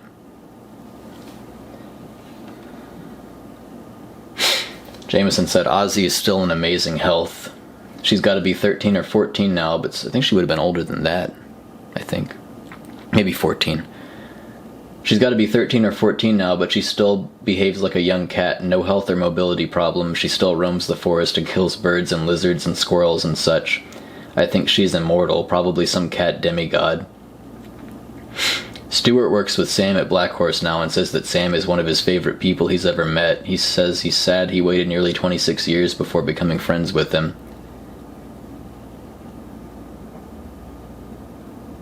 Told me about some of his other friends. I met a cashier at a hardware store yesterday who I overheard talking to one of her coworkers about how she used to live in South Korea. I started talking to her about it and she said that it was amazing. She was there for 3 years or so because her husband was stationed there for the army, and she loved it. She said she would have lived there for the rest of her life if she had been in charge of where the army sent them. I accidentally thumbs downed that message, and then I said I didn't mean to thumbs down that message, and now I don't know how to remove it. And Jamison said, it's okay, I didn't even receive a thumbs down. Some point is January 24th, 2018. Jamison messaged me out of the blue, said, hello person with whom I share a significant portion of my DNA. I said, hey, I've been meaning to text you, how you doing? Jamison said, it's good. I spent my first night alone in the apartment last night. It's only a 10-minute walk from work, 10 from Kata's house, 15 from downtown, and I have 2 grocery stores, a drugstore, and a Japanese restaurant literally within 2 minutes of my apartment. I have made friends with one coworker who is a Trinidadian girl who has already been here for a year and so knows more about the city, the language, etc. And I'm hoping to meet one of her friends who is from India so that I can claim him as my friend as well. Food is so incredibly cheap here. A large lunch plate with chicken, lots of rice, soup, vegetables, and potatoes costs 7,500 pesos, which is about $250. I asked him, you happy there? And he said, yes, work is going to be a challenge because my boss spent 7 years developing an extremely specific method of teaching English pronunciation that he expects us to master in a short period, but I will learn. And I am happy here. Everyone I've met has been welcoming. The town is interesting. There is trash everywhere, dog shit everywhere, but the architecture is often beautiful and the walls are covered in artwork. And the layout is such that you can easily get whatever you need by on foot or by taking a short bus ride. I said, yeah, I love that. Jamison said there's a big gruff-looking cook who works at the restaurant directly under my apartment, and he's usually directly outside my gate, sitting on his motorcycle and smoking a cigarette when I go up the stairs to my door. We always exchange a kind of indifferent head nod when I pass. I think that's going to be our relationship for as long as I live here.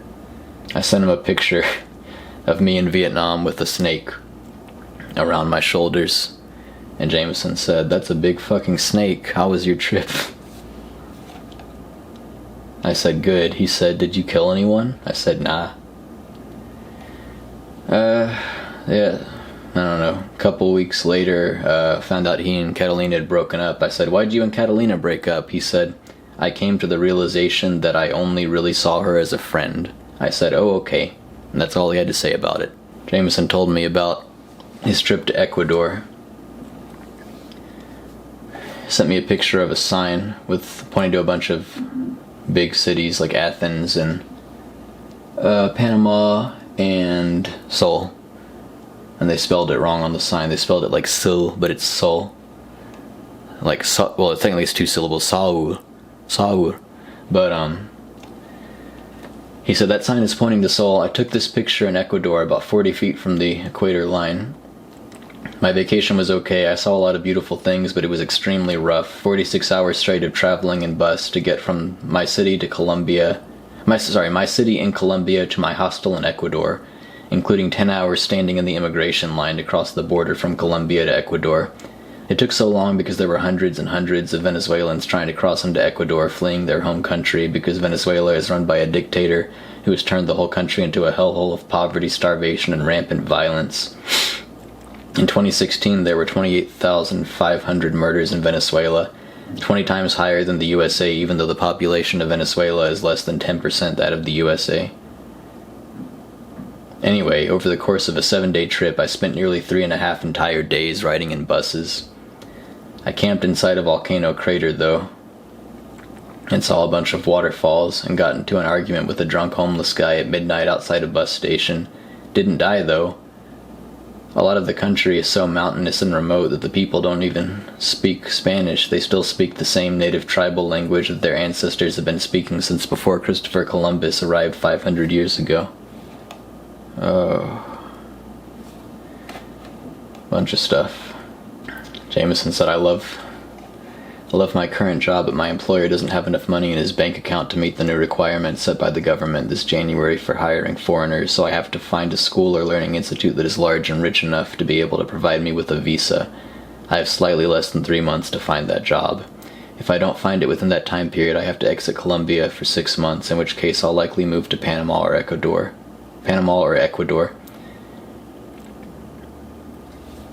Luckily, I have enough money saved up that I could easily live for 10 or 12 months between jobs, since everything is a fraction of the price in South America.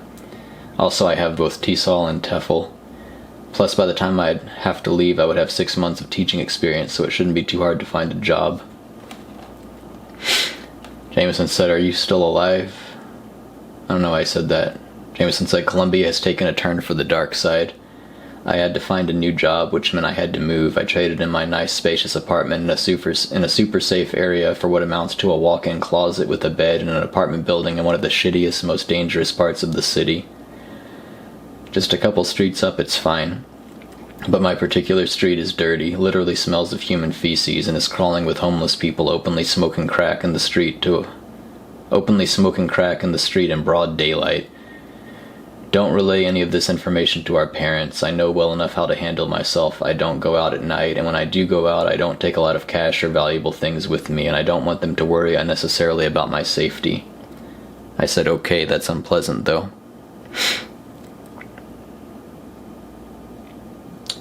I don't think, even if I had told my parents that, I don't think anything really would have changed. I don't know, and nothing can be done about it now. We trusted him at this point. We thought, as I've said before in the series, we were naive. We thought he was over it. We thought he wasn't going to do drugs anymore. I thought the only danger was from other people. And Jamison was trying to assure me, like, I know how to handle myself, so I was like, okay. He's 25 years old. I thought he'd be alright. I said, that's unpleasant, though. Jamison said, yes, a man tried to rob me from my cell phone in broad daylight. I had pulled my phone out to send a message, which was a mistake, and he saw me approaching on the sidewalk and blocked my path as I got closer. When I reached him, he said, Dame tu celular, and as I wasn't really prepared for this kind of interaction, I just said no and kept walking. He grabbed my arm like he was going to take my phone, and I shoved him out of the way. And I think at that moment he realized I was like a foot taller than him and not worth wrestling with, because he gave up and walked away. But yeah, that was in the middle of the day. There was a small crowd of Colombians standing and staring at me like, what the fuck? Sadly, I didn't have time to think of any witty responses. I didn't really think at all. He grabbed me and I just pushed him. I said, that's cool, next time snap his arm so the splintered bone pokes out, and then jab him in the throat with that. Jamison said, that's what I'll do. Jamison said, I carry a box cutter with me at all times, but honestly I don't think a box cutter is going to do me a whole lot of good should a tweaking homeless man decide he wants my phone or wallet.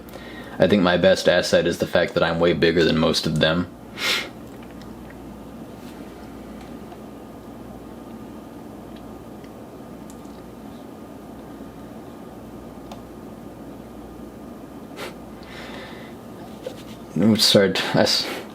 I'm just gonna read this. It doesn't matter now. Like, Jamison's gone. Jamison, he said horrible stuff that he didn't really mean. I said, I have far more minor episodes with Koreans occasionally trying to cut me in line. And Jamison said, ah yes, Colombians do that as well. They have no concept of ducking courtesy or how to behave in those situations. I'll be standing waiting in line to check out at the grocery store and they'll just blatantly step right in front of me.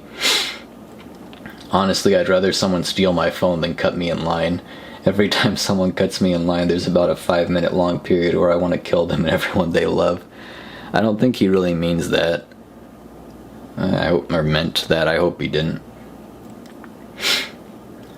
I said about my people cutting me in Korea, I said I've gotten to the point where I get loud and mean and embarrassing to all involved on purpose and force my way back into my proper place. They think I won't do anything and their culture is really passive, so I make it really upsetting for them. Jamison said, I'm going to start doing that. I just steam quietly because I hate confrontation.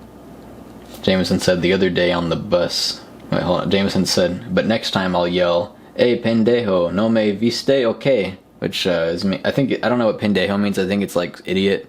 He's saying like, hey idiot, do you not see me or what? Anyway... Jamison said the other day on the bus, I was physically in the process of sitting down in a seat, and some fucking kid with a little punk bitch haircut, he misspelled bitch as birch, little punk birch haircut, slid in and literally sat in the seat right underneath me, like I was hovering over the seat, bending my knees, lowering my ass down into it, and he just fucking literally butted in and sat down directly underneath me, and then just smirked at me because he was with a group of like 6 of his friends and he knew I couldn't do anything. I really hope that kid gets cancer and dies young. Like, he doesn't mean... I don't think he meant this stuff. He's saying something horrible to me in private, like, way overblowing it for humor.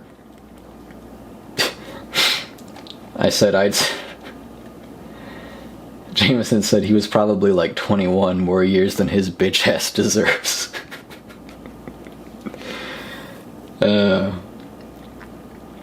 Jamison said, I can't be violent toward Colombians. The police will not take my side. Plus his 6 friends would have fucked me up. I have adopted the habit of shoving people when trying to cram into the bus, though. They all do it. They will fucking push you to try and get a seat because the bus gets so incredibly packed.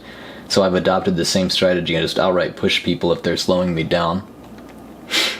I've seen well over 200 people packed into one bus. It's incredible how many people will cram into a bus, so many that you literally can't move, not even to take something out of your pocket or remove a jacket. Simply too many goddamn people.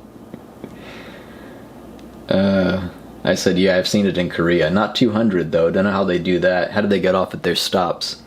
Jamison said, sometimes it's very, very difficult. I've had to just physically part people like the Red Sea. Like, I try to get through and they don't budge, so I just push them out of the way. I told him, it sounds miserable there, honestly. Jamison said, it's not all like that. He said, Colombia is honestly a gorgeous country. There are just some parts that suck. I said, if you mostly enjoy it, then good. Not saying you shouldn't or anything. Don't want to put you on an unnecessary defensive. And Jamison said, no, I know I've painted a pretty negative picture. It's just that I haven't told you the good things. So it sounds like it's all shit, but it's not. I have a new girlfriend here. She's Colombian, but she speaks perfect English. She even kind of has a California Valley Girl accent because she lived in Los Angeles for a year. Unfortunately, she's moving back to Los Angeles in June, so we will either break up or try things long distance until I move back to the US. I'm thinking about moving back before the end of the year. I really like Colombia. It feels like home now, but unfortunately it's just fucking impossible to make decent money here. I could earn in a week in California more than I earn in a month here. He said, and yes, the cost of living is significantly lower here, but it still doesn't offset how little I make. Jamison was frustrated that Jamison said, I really like teaching, but unfortunately it doesn't pay super well here. My friend works at the exact same company as me and does the exact same job, literally the exact same job, but she makes 2,500,000 pesos a month versus my 1,700,000 because she has a college degree, even though her college degree is mechanical engineering, which doesn't seem fair at all, especially considering she herself has admitted that English is not her strong suit, but that's not how it works. Having a piece of paper from a university means you make more money, even if that piece of paper has literally no bearing whatsoever on how well you can perform your job. I told him, yep, you could do my literal exact job I do, except you can't without a degree. Jamison said, yeah, that's a bitch. Jamison said, at least I have TESOL and TEFL, but even with those 2 certificates I can't get a teaching job in a lot of countries. Jamison said, I think if I do return to teaching, I'd like to continue working with Latinos. At least then being bilingual will mean something and give me some kind of advantage. I told him he should go back to school someday. He said, he said, yeah, I might go back to school someday, just not sure how since I wouldn't be eligible for many or any scholarships and I'd have to work full-time to support myself and still somehow find time to go to class and study. I said, yeah, it'd be really hard.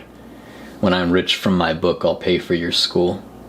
Jamison said, I have a friend my age who is in school again full-time, but that's because his parents have the money to help him with rent and food and his car so he can focus just on school. I only have like a year's worth of credits, so I would have a minimum of 3 years ahead of me, probably 4, since I doubt I would be able to handle a heavy course load. I asked him, could you do it online? Jamison said, I honestly don't know enough about the available options to say. And that was the last message he ever sent to me ever.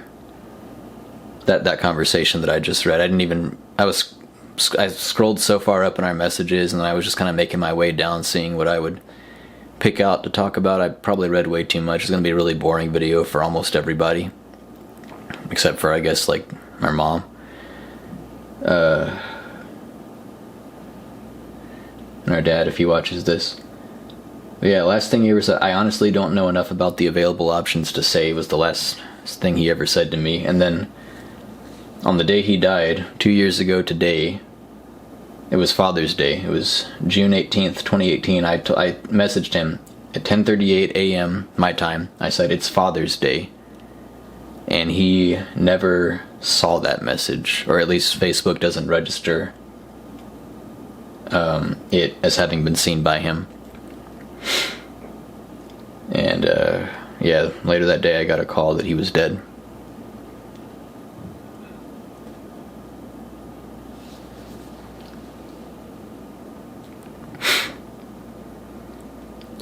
It's gonna be long. It's gonna be a long video. I wanted to record this in my room because some of the worst stuff that he told me about was just him being alone in his room, probably, or just whatever room he was in when he was doing drugs.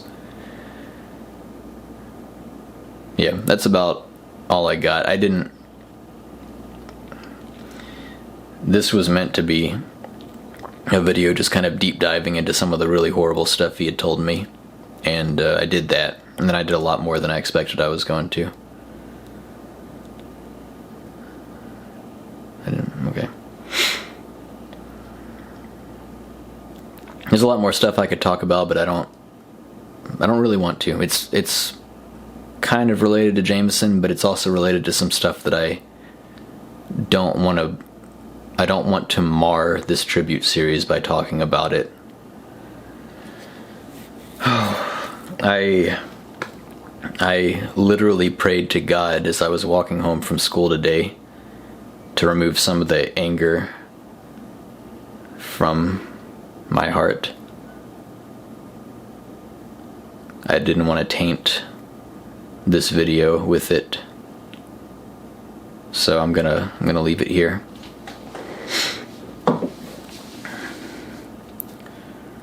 If you watched all the way here, then thank you.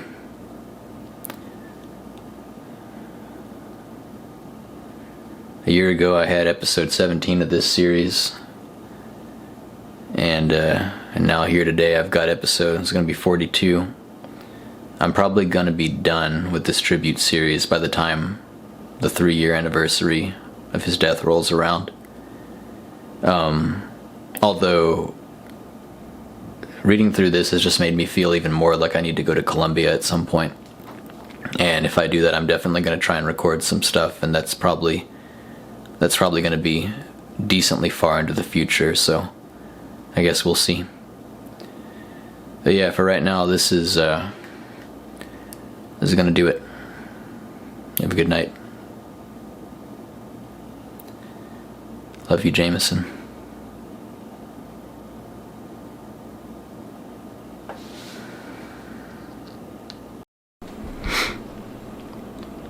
Just took the camera off the tripod. I was actually breaking all my stuff down. I'd transferred the video files onto my PC to start editing. I'd put the blinds back down because I don't need it to let the light in anymore. There's no light. Ordered some Sunsu apple chicken because I'm not going to have time to cook or anything tonight because I just have to get straight to editing. I was just about done and I was putting the camera stuff away and I was getting ready to turn my old S2 off. Scrolled down to the bottom of our messages and I found something that I wanted to end on after all. So, when I was going through a really bad time in my life,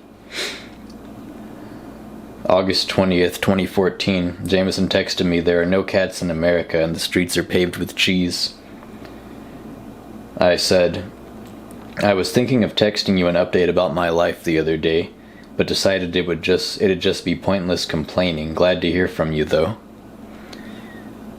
And Jamison responded back about 14 minutes later and said, "The last rays of the setting sun are refracting into patches of a million different colors between the goddamn pitch black storm clouds, and holy shit, it's pretty."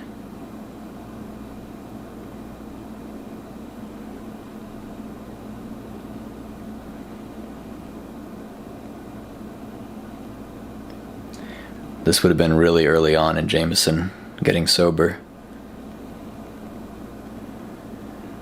This articulation of something that he finds beautiful. Some kind of joy that he's found in his life. It's the beginning of the happiest part of his adulthood. The last rays of the setting sun are refracting into patches of a million different colors between the goddamn pitch black storm clouds, and holy shit, it's pretty.